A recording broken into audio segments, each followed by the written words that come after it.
And so by now, most people have probably seen that D. Wood had some critical comments about Baker Mayfield, and Baker sort of fired back on social media. And in the process of doing so, he called Hue Jackson fake. So this thing took a bit of a turn in a variety of ways yesterday. We didn't have you here, so I'm dying to get your perspective. This whole situation right now with Baker Mayfield, where he sits at this moment. Well, first of all, Baker Mayfield is entitled to feel the way that he wants to. You're a quarterback. Your team is struggling. You were 2-5-1 as a player under Hue Jackson, who was 1-31 coming into the season as a head coach in Cleveland. So I get where Baker Mayfield is coming from. We don't know the personal interactions that they've had with one another, and he's perfectly entitled to feel the way that he feels, particularly if he feels like a coach didn't believe in him enough to orchestrate things in a fashion that would make him look good. My problem with Baker Mayfield is that why did you have to come out publicly and say what you said in terms of Hue Jackson? We had somebody in our locker room that, was looking to go elsewhere. What the hell are you talking about? That makes absolutely no sense whatsoever. He was the head coach of the Cleveland Browns. He would have liked to have remained the head coach of the Cleveland Browns. He was fired from the job, and it's like you're knocking him for grabbing another job while he's got an opportunity to do so. Hue Jackson was 3-36-1 as the head coach of the Cleveland Browns.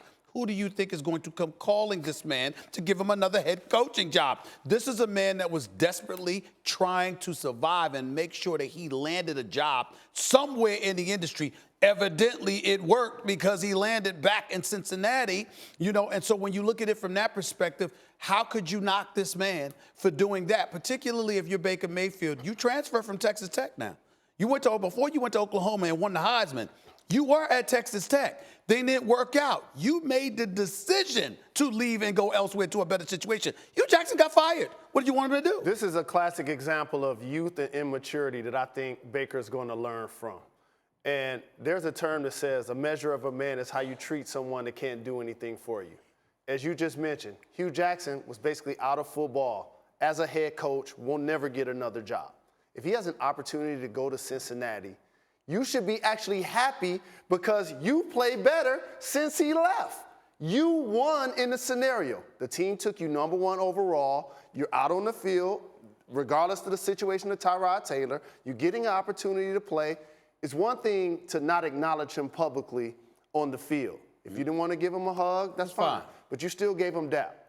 He crossed the line when he went to the media with it. And that's where the name calling and all of that was extra. And it's not just that. He literally said the man was in our locker room but down for somebody else. What are you talking about? He was the head coach. He didn't want to lose the head coaching job. And when you look at and think about it also in a funny, ironic kind of way, you talk about how much you love Cleveland so much you want to give the impression that you down with Cleveland. It's the bunker mentality, us against the world. Well, you wouldn't be in Cleveland if they didn't stink so badly for the previous year. So you should be thanking Hue Jackson that you ended up in the situation that you ended up.